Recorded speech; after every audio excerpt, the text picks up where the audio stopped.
page 86 et 87 ka tafsir al-Qur'ana de. Wallahu a'lamu ko Allah buri andude bi adaikum aybe modon ben. Wa kafa billahi alla yuni waliyan gido wa kafa billahi alla yuni nasiran wallahu. Min alladhina hinu jiya ben hadu al-yahudabe yuharrifuna al-kalima ben waylita dalol Allah ngol amma wadi gayno ngal waluri non be sansa ko Allah dali kon ka tawrata wa yaquluna be daro be inna samina men nani wa soyna kono me yeddi Muhammad wasma jento men wayra muslimin anno wona ajente tedo wara'ina puttino men ga layyan be wolida di kongudi ka yugol bi alsinatim den de mabbe den bi mana ka wolugol ka turugol den de mabbe den wola kongol bongol wa ta'anan e ka yugol ka moynutugol ka cikkugol fi dini dina kam wala annam sinno be galu be nuno ne laado samina men nani wato ana men doftike wasma jento men wanzurna ndara men ga ha sibe wannu dum lakana laato to no khayra lahum ajra wonande be wa qama e ko nyibude kale walakin skoni la'anahumullah Allah on hodiri be woni be kufurim sabu keferan ka ko mabbe ngon fala yu'minuna be gomdinta aduna illa qalilan sona sedabe ya ayyuhalladhina kunu be utul kitaba ka be defte aminu gomdine bima nazzalna kon ko men jippini musaddiqan ko gondirdu limama akum eden wonde kamo min qabilu ko adi an natmisa min montude wujuhan geece den ha wa awatine den fanuradduha me ruttade kanje geece den ala dubare amen artide baawa majje ka kuudo majje awnal anakum ma min hudaw kama la anna wa min hudirno asaba sabati himbe ben kasewe wa kana lati amrullahi fiya kala de maf'ulan ko golletede inna allaha anden ala la yaghfiru o yafata ko dey o sudali ayushraka bihi inde o sirkante o yafata ko dum o yaghfiru mo dano lat mo yafo non ma duna zalika kala bakkato mo hewta dum do mo yafo do lima shawnande mo idi yafade wa man yushrik billahi wallahi kala shirkan do Allah faqad iftara gomdi o fini o fifindike ithman bakkato aziman mawnudo alam tara ene ayyal ila alladhina fada bedo yuzakkuna beno labbina anfusahum hurimun bal skuni Allah ko Allah yuzakkiyun ko labbinta man sha mo ila labbinde nani wala yuzlamuna beto nyatake fatilanir kifol tamaro unzur dari akhi kayfa yaftarun konno be woni fenirde ala Allah li way hore Allah alkadiba penale wa kafa bi dum do yoni ithman bakkatu mubinan fi nyudo alam tara kai ila alladhina fada be utu nasiban okkabe kebal min alkitabi modde deftere nde yu'minuna be gomdini bil jibti sanamuji din wattaghuti e bewinaydi din kala ko bewini goddo ittimo e kero sari Allah ko wiete bewinaydi wa yaquluna haraybe inna lil ladina wonande ben kafaru yeddube on sikkuno ha wani harayno men halkanoma awahino men do haraybe inna ha ulai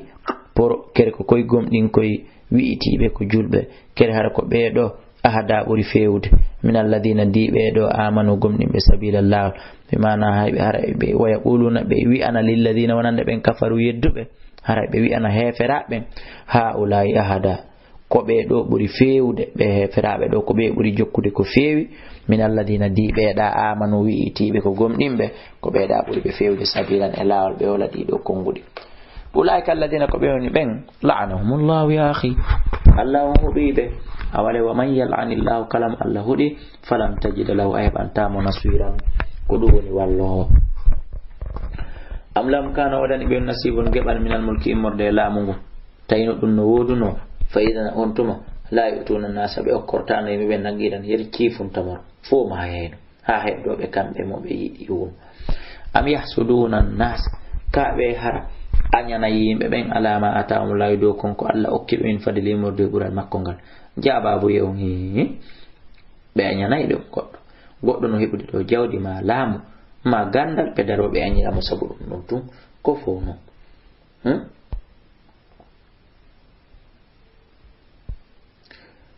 faqad atayna gomdi me okkino ala ibrahima be ngol annabi ibrahima de alkitaba dafterne wa hikmata sunna wa ataynahum min okkibe mulkal lam aziman mawnungu faminhum no mabbe man amana on gomdindo bi alquran ne laado wa minhum no mabbe man sabta anu on duni alquran durni ne laado wa kafa bi jahannam ayati jahannam yani sayran hubunge innal ladina andana ben kafaru yetto be ayatina yamen sawfa nuslihim aray men sunnira ɓe naran yiite kullama nadiyatuma kala rocci juludum guri maɓɓe ɗin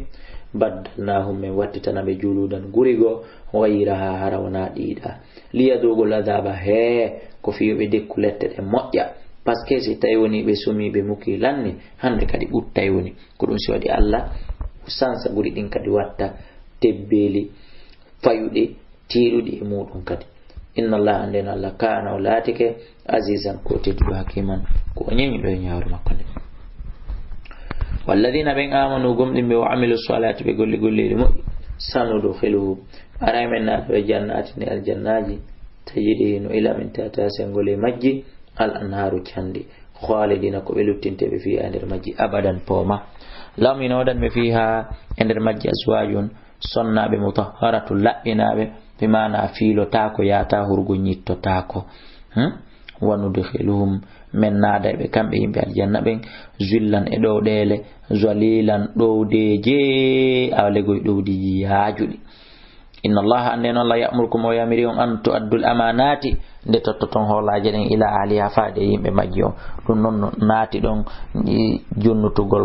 kalifu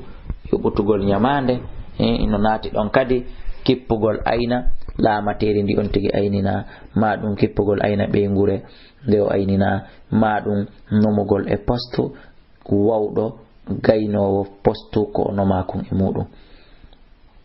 e kadi wa idha hakamtum so ñaawa bayna nas hakkunde yimɓe ɓen anta hakkumu ko nde ñaawirton bil adli nun iri inna Allah andeno Allah ni'ma ya'izukum be moƴƴi ko wajorta on ɗum inna Allah no Allah kana walaatike samiyan ko nanowo basiran ko sutiɗo ya ayyuhalladhina amanu kono yugomɗinɓe on torama on jeejama atiyullah ɗofte Allah on ninsata wa atiyu rasula ɗoftoɗon ne laaɗo wa ulil amri jomiraɓe fiyake ɓe min komi moɗon laamu ngu ɗoftoɗon ɓe madama ɓe yamirali on yeddugol Allah fa in tanazatum si on poɗodirile fi shay'in fi goɗɗum hino dagi kano harmi faruddu waray rutteɗum ilallahi faade ka Allah wa rasule ka nelaɗo on in kuntum sollatike tu'minuna hiɗon gomɗini billahi Allah subhanahu wa ta'ala wal yawmil akhir nyalande sakkitinde dalika ko waɗugol ɗum khairum moƴƴude wa asanu ɓurata laɓede ta'wilan firo ta'wilan kongol haray kala ko landitete muɗum wiɗen on noon e ka numéro téléphone ji 628 60